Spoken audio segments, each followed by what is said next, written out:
پہلا پوائنٹ یہ کہ آپ نے کہا قرآن ہدایت کی کتاب ہے اور ہدایت اس سے لینی ہے.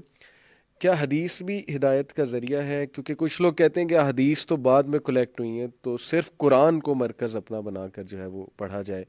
حدیث کے بارے میں ڈاؤٹس ہیں لوگوں کے، اسپیشلی آج کے دور میں یہ ایک بڑا فتنہ کھڑا ہوا ہے کہ نہیں حدیث تو جی 250 سال 300 سال بعد جمع ہوئی ہے، یہ کیسے ہو سکتا ہے کہ ایک کہی ہوئی بات جو ہے وہ ایز اٹ از ہم تک پہنچ جائے.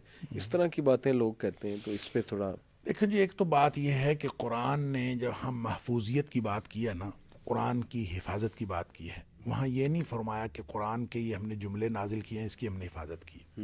انا نحن نزلنا الذکر ذکر وانا لہ لحافظون.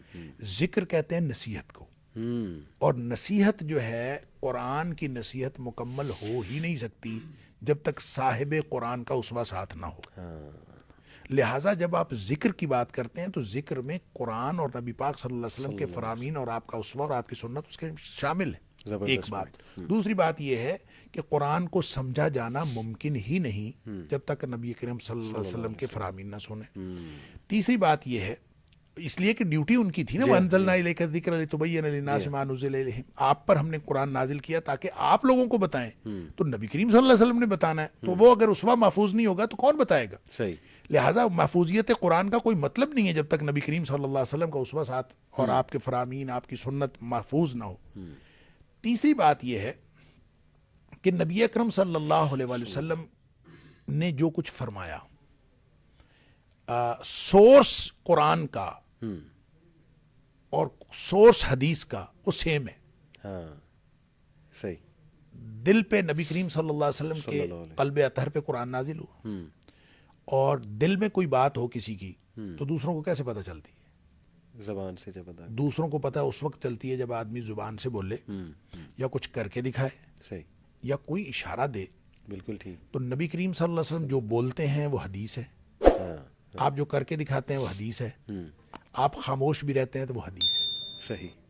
لہٰذا نبی کریم صلی اللہ علیہ وسلم کی زبان اقدس سے جو بات نکلتی ہے وہ حدیث ہے نا. جی ہاں جی ہاں. یعنی ہم نے، آپ ڈیفینیشن حدیث کی دیکھیں، ما صادر عن النبی من قول او فعل او تقریر. زبردست. نبی کریم صلی اللہ علیہ وسلم سے جو چیز صادر ہو، چاہے وہ قولی طور پر ہو، چاہے فعلی طور پر ہو، چاہے تقریری طور پر. صحیح. تقریر کا مطلب ہوتا ہے برقرار رکھنا. تقریر کا مطلب تقریر کرنا نہیں ہوتا، بالکل ٹھیک. بلکہ برقرار رکھنا. صحیح. کہ آپ کے سامنے کوئی عمل ہوا ہو، آپ نے اس کو برقرار رکھا، قرر یقرر تقریر. بالکل ٹھیک. اچھا، تینوں حدیث ہیں. اب نبی پاک صلی اللہ علیہ وسلم بولتے ہیں تو حدیث ہے، آپ نے بولا تو قرآن، آپ نے فرمایا کہ یہ قرآن ہے، ہاں جی. تو یہ قرآن بنا. بالکل ٹھیک. تو حجت اول تو حدیث ہے. صحیح. یعنی ہم اندازہ کریں کہ ہم کس قدر مخمسے میں پھنسے ہوئے ہیں جی. کہ جس سورس سے قرآن نکلا ہے اسی سورس سے حدیث نکلی ہے، صحیح بات، بلکہ صحیح حدیث بات. کی وجہ سے قرآن نکلا ہے. جی جی. نبی پاک صلی اللہ علیہ وسلم نے زبان اقدس سے کوئی چیز بولی ہے تو وہ حدیث بنی ہے. یہ اعتراض کرنا کہ حدیث بعد میں، اب دیکھیں وہی صحابہ کرام ہے قرآن بیان کرنے صحیح والے، بات صحیح بات. وہی صحابہ کرام ہیں حدیث بیان کرنے والے. نبی کریم صلی اللہ علیہ وسلم تو ان کے ذمہ لگا کے اس دنیا سے تشریف لے گئے. جی ہاں، آپ نے فرمایا فَلْيُبَلِّغِ الشَّاهِدُ الْغَائِبَ. صحیح بات. جو موجود ہے وہ ان لوگوں تک پہنچا دیں جو غیر موجود ہیں. بالکل ٹھیک. اب وہ جو پہنچا ہے انہی سورسز سے پہنچا ہے. رہ گئی بات یہ کہ ظاہر ہے حدیث کو اس طرح سے حفظ کرنے کا انتظام نہیں تھا جس طرح سے قرآن کو حفظ کرنے کا انتظام تھا. لیکن حدیث بھی بنیادی طور پر، حدیث کی حفاظت بھی بذریعہ حفظ ہوئی ہے. اس کا اول سورس اس کا بھی حفظ ہے. ٹھیک. کتابت بعد میں ہوئی ہے. البتہ نبی پاک صلی اللہ علیہ وسلم کے دور میں بھی کتابت ہوئی ہے، بالکل ٹھیک. بعد میں بھی ہوتی رہی ہر دور میں. صرف یہ ہے کہ اس کو اس شکل میں، جس شکل میں آج کتابیں موجود ہیں، یہ تدوین بعد میں ہوئی ہے. بعد میں ہوئی ہے، ورنہ محفوظ تو تھی حدیث محفوظ تو تھی. صحابہ کے دل میں. نبی پاک صلی اللہ علیہ وسلم کی حیات طیبہ میں حدیث لکھی ہوئی موجود تھی، لوگوں کے پاس صحیفے موجود تھے. اچھا، صحیفہ حمام بن منبہ جو ابو ہریرہ رضی اللہ تعالیٰ عنہ کے شاگرد نے لکھا، وہ تو ابھی تک محفوظ ہے، الگ سے چھپ بھی گیا ہے. زبردست. اسی طرح حضرت علی رضی اللہ تعالیٰ عنہ کے پاس ایک پورا ایک جامع کتاب تھی زکوٰۃ کے مسائل کے اوپر لکھی ہوئی. اسی طرح صحیفہ صادقہ حضرت عبداللہ بن عمر بن العاص کے پاس تھا. صحیح. تو یہ نبی کریم صلی اللہ علیہ وسلم کے دور میں بھی صحیفے موجود تھے. لیکن بنیادی چونکہ کتابت تھی نہیں، نہ قرآن کی حفاظت کا ذریعہ کتابت تھا، نہ حدیث کی حفاظت کا ذریعہ کتابت تھا. صحیح. اس لیے جب یہ کتابت کا رواج عام ہوا تو پھر اس کے بعد لکھی گئی اب دیکھیں آپ قرآن بھی تو نبی کریم صلی اللہ علیہ وسلم کے دور میں نہیں لکھا گیا، وہ بھی تو حضرت ابوبکر صدیق رضی اللہ عنہ کے دور میں لکھا گیا. صحیح. تو آپ کہہ دیں کہ نبی پاک صلی اللہ علیہ وسلم کے دور میں نہیں لکھا گیا لہٰذا اس کو نہیں مانتے. صحیح. اس لیے یہ تو بڑی عجیب سی بات ہے. دوسری ایک آدھ بات میں ویسے ہی تھوڑا آن اے لائٹر موڈ، لیکن اس کے اندر بھی بڑی وزڈم ہے جی. کہ قرآن نے کہا کہ حرمت علیکم المیتۃ والدم، تمہارے لیے یعنی بہت ساری مثالیں ہیں، لیکن میں یہ مثال خاص طور پہ اس لیے دینا چاہتا ہوں کہ عام طور پہ لوگوں کی سمجھ میں نہیں بات آتی. ویسے تو دیکھیں قرآن ہے واقیم الصلاۃ، قرآن نے تو کہا واقیم الصلاۃ. صحیح. تو صلاۃ قائم کرنے کا کیا مطلب ہے؟ اگر صلاۃ کے آج اگر لغت کی مدد سے آپ قرآن کو سمجھنے کی کوشش کریں تو صلاۃ کے 22 معنی ہیں لغت کے اندر. صحیح. اور یہ جو ہم باربیکیو بناتے ہیں صحیح. یہ بھی صلاۃ کے معنوں میں ہے. اچھا. بانس کو سیدھا کرنے کے لیے جو آگ پہ تپایا جاتا ہے وہ بھی صلاۃ کے معنوں میں ہے. صحیح. صحیح. صحیح. حتیٰ کہ انسان جو اگر کولے مٹکا کے اور کندھے اچکا کے خاص قسم کی جو چال چلتا ہے اس کو بھی صلاۃ کہا جاتا ہے. اور اس طرح سے اچھا کوئی آدمی کہے اقیم الصلاۃ کا معنی ڈانس کرنا ہے، نعوذ باللہ من ذالک. کوئی کہے اقیم الصلاۃ کا معنی باربیکیو کھانا ہے.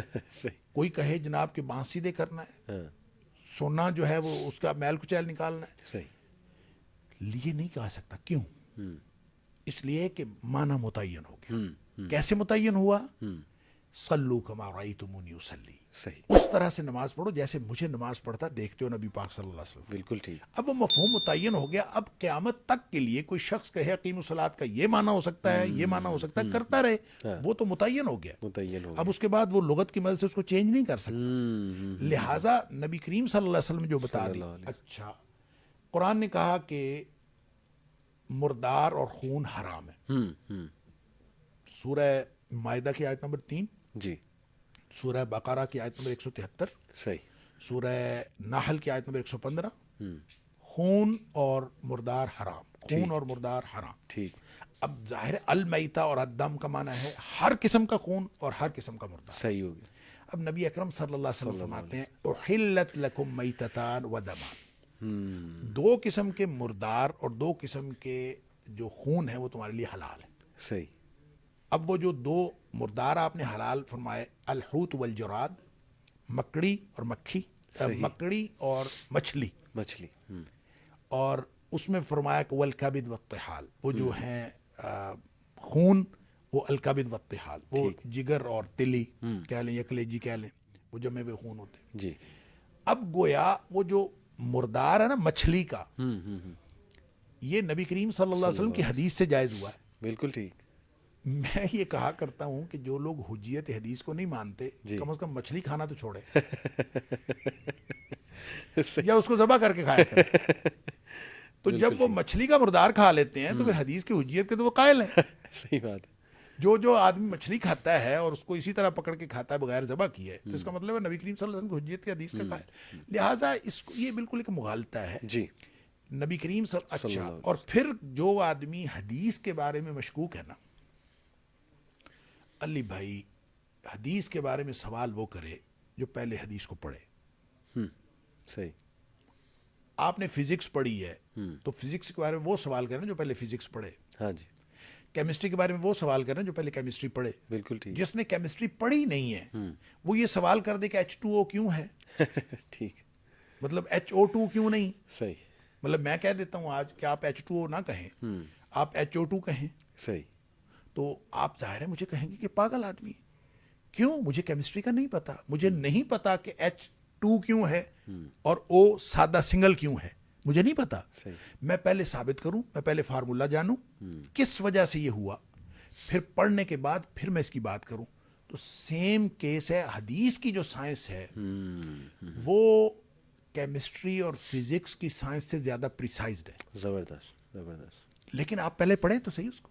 بالکل. اور جب تک آپ اس کو پڑھیں گے نہیں، آپ اس سائنس کو جانتے نہیں، آپ کو اعتراض کرنے کا کوئی حق نہیں. زبردست. اعتراض وہ کرے جو پہلے پڑھے. بالکل ٹھیک. لہٰذا ایک بچہ مجھے کہتا جی وہ سنا ہے جی حدیث تو 250 سال بعد لکھی گئی. میں نے کہا بیٹا کیا کرتے ہو آپ؟ کہتے میں FA میں پڑھتا ہوں.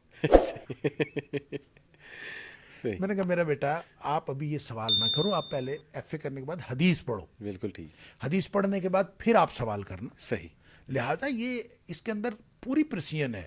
بلکہ دیکھیں آپ فزکس کو آپ آپ جانتے ہیں جی اور فزکس کی جو سائنس ہے وہ تو کبھی ایکوریٹ ہوتی نہیں، ہاں جی ایسے ہی ایسے ہی اس کے اندر تو پروبیبلٹی ہے، جی ہاں جی ہاں اور وہ پروبیبلٹی اتنی پروبیبلٹی اس میں نہیں ہے، جی اس کے اندر تو پرسین ہے. جی ہاں جی ہاں لہٰذا آپ جب پڑھیں گے تو پھر آپ کو پتہ لگے گا کہ یہ حدیث سائنس جو ہے بڑی پریسائز سائنس صحیح ہے. بات صحیح بات تو جو لوگ اس پر اعتراض کرتے ہیں اور جو لوگ اس کے یعنی حدیث کے بارے میں جو بھی بات کرتے ہیں دراصل وہ حدیث سے ناواقف ہیں. ان کو میرا مشورہ یہ ہے کہ وہ علم حدیث پڑھیں، زبردست اور پڑھنے کے بعد پھر میں عرض کروں، میں نام نہیں لینا چاہتا، بر صغیر کے بڑے بڑے مفسر، بڑے بڑے علماء جنہوں نے تفسیر میں خدمات دی ہیں، جی لیکن جب انہوں نے حدیث پہ اعتراض کیا ہے نا، وہ اتنا ادنا اور سطحی اعتراض ہے کہ انہوں نے خود پڑھا ہی نہیں.